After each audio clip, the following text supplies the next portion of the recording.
World. Let's take a look at some of the top stories. The Israeli army says Chief of Staff Lieutenant General Eyal Zamir has approved the main framework for a new operational plan in the Gaza Strip. The move follows a security cabinet decision days earlier calling for the seizure of Gaza City. A senior Iranian lawmaker says parliament is ready to withdraw from the Nuclear Non-Proliferation Treaty if the United Nations reimposes sanctions. His remarks follow warnings from European countries that they may trigger the UN snapback mechanism before its October expiration. Ukrainian President Volodymyr Zelensky will travel to Berlin on Wednesday to take part in a video conference on the war ahead of Friday's U.S. Russia summit in Alaska. European leaders plan to urge President Donald Trump to protect Ukraine's interests when he meets Vladimir Putin.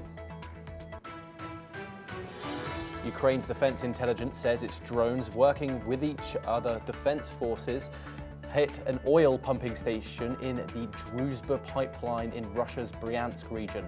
Local reports describe multiple explosions and a large fire at the facility, which supplies the Russian military-industrial complex.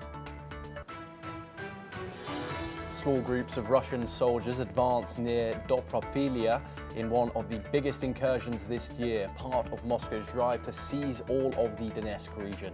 Ukraine dispatches reserve forces describing heavy fighting ahead of the Alaskan summit. Israeli air and drone strikes pound Gaza City's Zetoin and Sepra districts for the third day, causing widespread destruction, Hamas officials have stated, as Israel prepares to occupy the city. Meanwhile, the UK, EU, Australia, Canada and Japan warn famine is unfolding and demand immediate steps to allow aid into the enclave. China's military says it monitored and drove away a US destroyer after it entered waters near the disputed Scarborough Shoal without approval. Beijing claims almost all of the entire South China Sea, despite overlapping claims from several Southeast Asian nations. National Guard troops and armoured vehicles appear across Washington a day after President Donald Trump took control of the city's police force.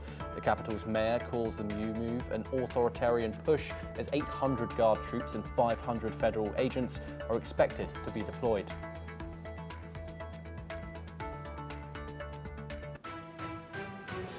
We start in Europe, where Ukraine